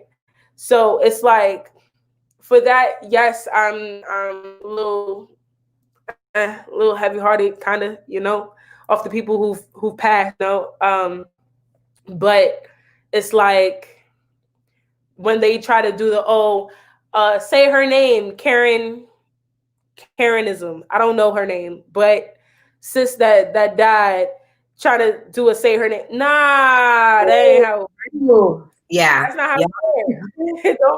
Don't. Like, she was not a casualty from the she was not a part of like the movement. And then it was, once again, as Nia would say, the caucasity of people trying to make it seem like it was Antifa dressed up as Trump supporters, but it was so much to even like mentally consume, because you have all these people that have the Black Lives Matter flags beating up the police. So we already understand that it's not about the police anymore, it's about being anti-Black. Yep. That's what it was for. Because you don't see all Lives Matter flags, I don't see them. Mm-hmm. So you have them, you have the Confederate flag. Y'all lost. Y'all lost the fight. Y'all lost it. We got a different flag now. Well, y'all got a different flag now. Get over it. And they had the nerve to just casually be in the Capitol building. Like, if that's not a form of treason, I don't know what is. You know what I'm saying? So you have all of these people who are trying to make it seem like, oh, well, you know, they were just trying to prove a point. Please teach us how to protest, because kneeling wasn't it. Yeah. Y'all were claiming it wasn't it, but it's been the most successful. So storming the Capitol, because you can't say that we have to storm the Capitol in order to get hurt, because if it was us, we would have been dead. If it was us, we would have just got laughed at. And he's like, well, y'all should have known y'all couldn't do that. Y'all Black. So I'm let that be my rant. Yeah. The most thing. Yeah. I have a lot to say about this, because I have not been asked this question since it happened, since earlier. People have been like checking up on me, like thinking like, oh, Nia, how do you feel about this? And I just been saying my little piece, but I think I just have to like talk my talk right quick. So one thing that I have noticed about this country and the whole Blue Lives Matter agenda, because that's what it is. It's the Blue Lives Matter agenda up until Blue Lives Matter is telling you that you shouldn't do this. So really, like Regine said, it's anti-Blackness. So when we're telling you that really you just don't like us because of our skin color and it's because you're racist, downright racist, you need to understand that it's because we unpacked you before you can unpack yourself. So that's that on that. Then what's really very hypocritical is that they're not being called terrorists. I am an 18-year-old freshman at Hampton University, which is one of the top 4 HBCUs in the country. Yet I was called a terrorist to my country. I'm paying almost $45,000 for tuition, and I was called a terrorist for my country because I'm fighting for the fact that my life, along with my sisters, my brothers, and everyone around me should matter. Just because the color of their skin. So you really mean to tell me that I, as a Black woman growing up in this country, don't have a right until I am white? Say that again. Say that. So you mean to tell me that in this country, I do not have a right until I am white? That is just mind-blowing. That is really mind-blowing to me. So until my skin color changes, I must be silent. And that is one thing that I have always noticed and constantly recognized inside of this country. You're constantly telling Black folk to sit down, stay back, and enough is enough, and that wait till their time comes. No, there is no more for that. No more. If you don't want to give it, we're going to take it. And if you really have the nerve to compare BLM to terrorist. We have never done anything to this country besides try to fit in. Build it. Try to change it so that we can be a part of it. Because obviously this country was not built for us, so we're trying to build ourselves into it. For so long, you have seen Black folk try to fit into this capitalist society, trying to fit into America's white ideal. Yes, yeah. Say that again. Like, it's just so odd to me that now that we are realizing that no more, we don't want to be a part of this America. We're going to reshape the America so it looks like us, so it looks like what we want it to look like. For so long, we have sat back and waited for you to make a change. Now we are making the changes on our own behalf, and you have the nerve to go storm the Capitol? The caucasity! You went in that building, inside of that Capitol, and really thought that you can go and steal the speaker stand, go put your feet up on Nancy Pelosi's desk, steal her mail, and the same person who stole her mail is out on bail. Yeah, it's laughable at this point because it's so laughable. It's so laughable. Like, when I'm really thinking about this country, it's just like we are literally the laughing stock of the universe. Now everybody's trying to come in until they see our security now. Like, it ain't shit. You really, and it's so sad because now you're over here thinking like the Capitol is this supposed to be the safest place, this and third. No, because once you're white, you can get in. Once you're white, I promise you. Exactly. Just skin color, you're good. You could walk right up in there, climbing the buildings, and you have the nerve to call us a monkey? I'm sorry. That's what I said. I'm sorry. No. Wrong species. Like, it's just so crazy to me what happened, but also it was really just like it was coming because for so long Trump has been egging them on. For so long that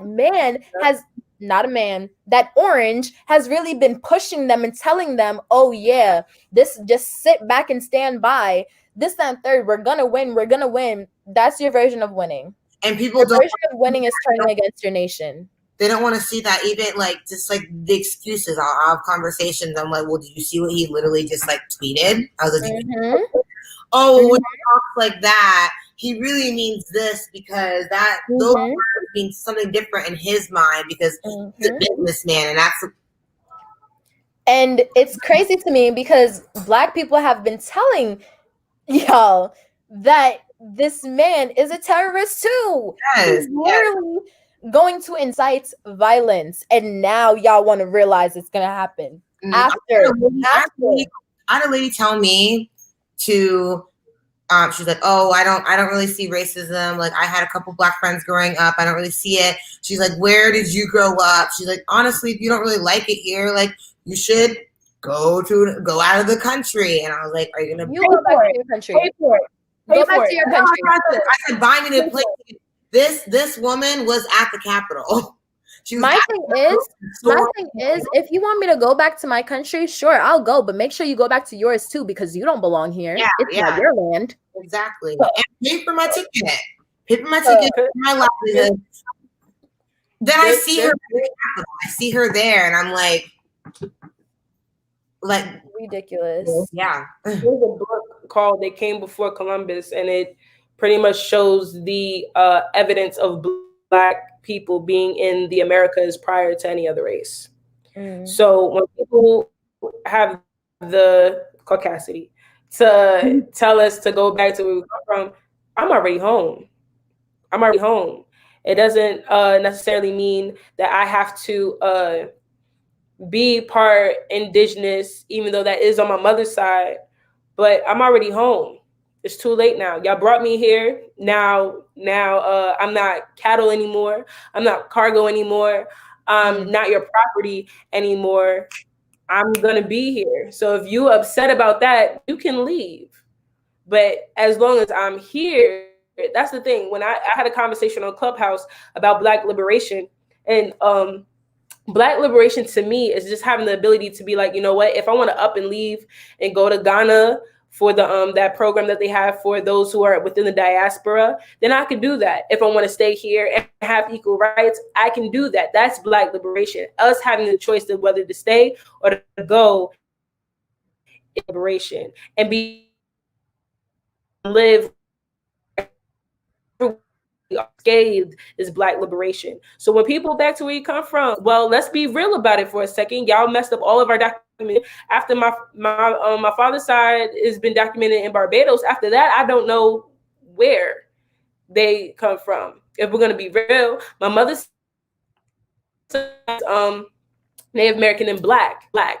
Just the furthest I could go is literally North Carolina. After that, I do not have any form of information, and that is also a part of them trying to take away our identity of self, our knowledge of self. And it's like, for someone to say that, they're only saying it because they heard it from other places, right? They're only saying it because it's like, oh, well, yeah, I heard this as a response and this person didn't know how to respond, so I'm gonna just shut them up with this. You got the wrong one.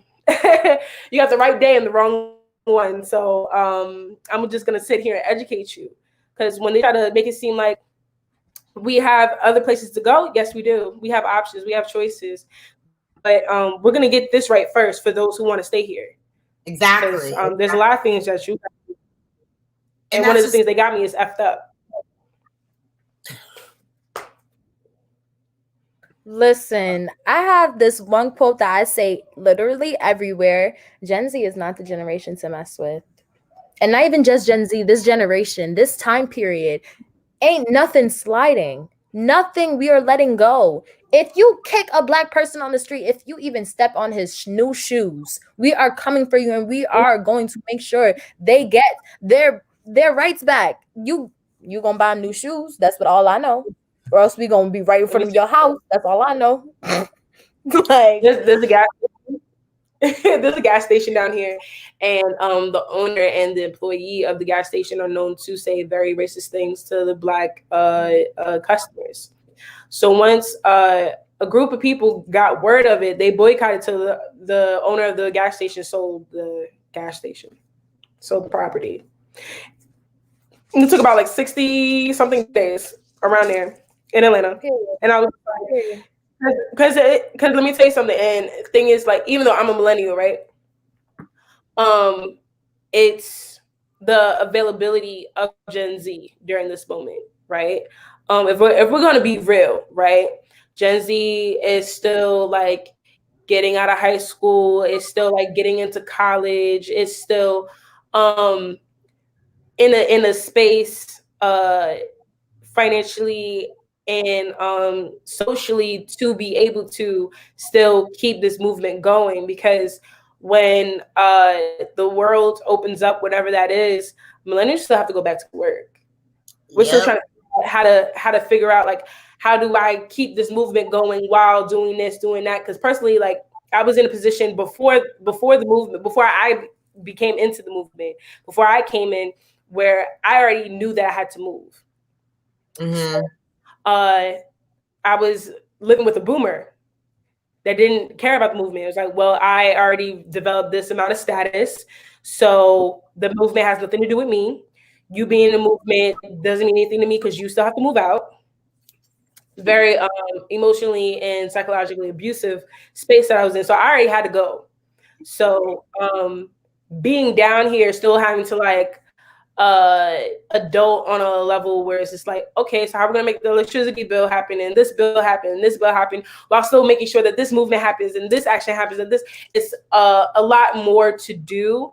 And a lot of times the pattern becomes, this is where millennials start to like fall out of the movement, or find ways to maintain their living situation and the movement at the same time, because a lot of people have that balance. So I'll definitely say that Gen Z, yes, is not the generation to fuck with. Okay, if anything, Gen Z has this spark of fire that other leaders that have been doing this work for decades, like I'm working with people that've been doing this work for almost as long as I've been alive.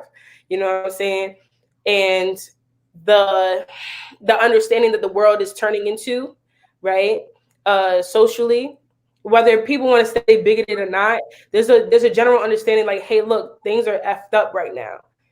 And with that understanding and the unlearning, the mass unlearning with social media and things of that nature, I think Gen Z has the opportunity to flip this on its head. I mean, don't get me wrong, yes, the millennials, we will be here, period. We're going to be here. But, you know what I'm saying? And it's like, because you have to understand, millennials was saying period in like 5th, 6th grade. Like that was when you were like on the phone Cuffington. That was the same time frame, just letting it be known. But yeah, I think that with the ability to use millennial capital and understanding that millennials, we do have the power to buy Black and invest and do what we can as to crowdfunding. You know what I'm saying? I'm not saying Gen Zs are broke. I'm not saying that. I'm not saying that. No, honey, I'm broke. I'm broke. I am the Gen Z who is broke. Maybe the rest of Gen Z, but I'm broke. No, I'm talking about like a space from like where people are really optimizing on personally I'm not coming from a space of mommy and daddy money. If y'all don't know, my parents are deceased, right? So like I really had to like come up out the mud. So so the first opportunity of independence, I took it. The only reason why I regret leaving New York is because I got in the movement. That is the literal only reason. If I didn't get into the movement this summer, then I would have been down here without any regrets at all. So, but yeah, I think Gen Z is gonna do some really big things. But I did have a couple of plugs that I wanted to just put in real quick because I'm going to Louisville. Louisville, I'll be working with Louisville Action Lab and Roots 101 African American Museum. I'll be working on sustainability programs and things of that nature. Now, Roots 101 African American Museum is still having like things from Breonna Taylor's legacy being held there, and also Travis's legacy. So it's really important that we support in the ways that we can. It's Roots 101 Museum on Instagram, and pretty soon there's going to be a action in New York for Travis and Alan Feliz, just bringing more awareness, because even though like we are focusing on primarily Black lives, but what we need to also see is that it's not only happening to us. Don't get me wrong, Travis. I consider Travis Black. If you're from the continent of Africa and your lineage is Black within Africa, I'm considering you Black. Definitely wanted to just bring that up because it's like we talk about like the marches and stuff that we're doing, but I do think that it's important that we still stay connected with these communities, because it's like, oh well, the walls got justice before Breonna did, and now we on to the next. No, there's still a lot of learning that Louisville needs to do, and I'm going to be helping out with that in the next couple of days. I'm so excited. I know it's a very unfortunate thing to be doing, but I'm so excited. The work never stops. So there's that, but it never stops. Because we still have to don't get me wrong, there's stuff that we have to do at home, right? But when we reach out to these other communities and we're saying like, yeah, we're with you, it's just that like, you know, things are unfortunately dying down. This is the point in time that I was speaking about earlier, that we're gonna go in and we're gonna see what they need and things of that nature, and mutual aid, because with a museum like Roots 101, they have some of people's original shackles from slavery in this museum. And wow. I'm a museum head, so like if it's not the Blacks and Wax Museum in Maryland, the National African American Museum of History or Culture, y'all gotta go to that. Y'all have not, please do. And Roots 101 is, don't get me wrong, it's smaller, but it's still a strong hub of Black activism and history that needs to be sustained, because when you lose cornerstones like that, the whole structure of the Black Power movement in Louisville can crumble, because once you lose very important spaces like that, then that's it. Yes, yeah. Thank you for sharing that. So everyone that's watching, please go follow Roots 101. Oh wait, it's 7:55. Oh my gosh, I literally feel like this has gone by so quickly. You see why hours, you told me, you said 2 hours. I was like, you know what, I'm gonna listen to Black women. I said, You trying to only do this for an hour, Nia.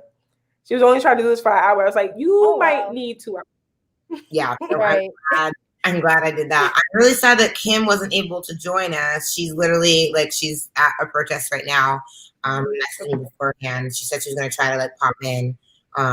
But she's doing the work, so right. we definitely have to do this again, and go and keep having these conversations, keep bringing awareness. One of my biggest things is bringing awarenesses to these small towns that literally are so uneducated, unwilling to learn, and make them learn, make our voices heard for that. But yeah, is there anything else y'all want to talk about or say anything club? I don't think I have anything to talk about on my behalf. I'm so proud that you are doing this music video. I'm so proud of you. Just met you, girl, but you doing the thing. I literally we're just met you, girl, but you doing the thing, sis. Period. So,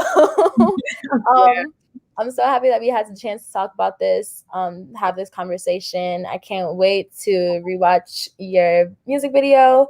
Because I'm a singer myself, so I'll be singing in the shower. So I can't wait to be bumping this in the shower. We got a link now, collaboration here. I'm an in the shower singer, so if you put me in the studio, I might be nervous, but maybe we can make something happen. Oh my god! I honestly I never thought that I would see this come in a full circle the way it did, because her producer I actually used to play basketball with when I was younger. Yeah, and I was just not Ness. I'm crazy names Ernest is that? Ernest. I was just oh my god! When I say we used to play basketball at the Cross Island YMCA by Martin Van Buren High School, that is my boy. So when she started producing, I kept the eye out and I was like, all right, cool. And then you sent me the information. I was just like, hold on. Hold on. It was just such a beautiful moment. I was just like, yo, this is so dope. And I tagged him on Facebook. I was just like, I'm over here this girl in the video, and then the video being produced by my homeboy, and I was just like, and I know this is very I met him through the internet, on Spotify's application where you can find engineers near you. It's such a small world. Talk about social media. Yeah, right. I love it. I love it when it's not being toxic, Right? heavy on that. So yeah. But I'm so happy we got to have this conversation. It was long and necessary, and it honestly didn't even feel long. And he too. I feel I got a lot off my chest, and now I think I need to go have a conversation with a few white folks so they can hear me too. So yeah. Have conversations. Have conversations with your racist family members, people who are not getting it. Go have those conversations. Not us. I mean, we gotta save ourselves. You know what I mean? I say I don't educate white people on racism unless I'm getting paid, but I need that check first. But for all other people out there that can do that, please don't do. Racist boyfriend. Don't be racist boyfriend. Wish you were revolutionary. That's hard. Let me go make that my bio. Hold on. After this, y'all see that in my bio. You know why? Okay? Quote me. Work cited. You at Howard, right? Work cited. You're copyright that. Oh my god, I am so filled with emotion right now. Thank you both so much for doing this. We will talk again soon. The work is not over. I got some ideas. Let's try to continue to mobilize this stuff. I may be coming to Atlanta very soon. For a couple, so we will definitely stay talking. So the premiere is happening right now. It is live on YouTube for Cry. Period. Check out these ladies in the video as well, and thank you. Of course, absolutely. Hit me up if you ever need anything else, girl. Girl, I'm gonna message both of you right after this, so don't worry. So Okay. you'll be much love. Thank y'all so much. Love y'all. Love y'all. Black Power. Bye. Black Woman Rock. Listen to Black Power Woman. to people. Bye.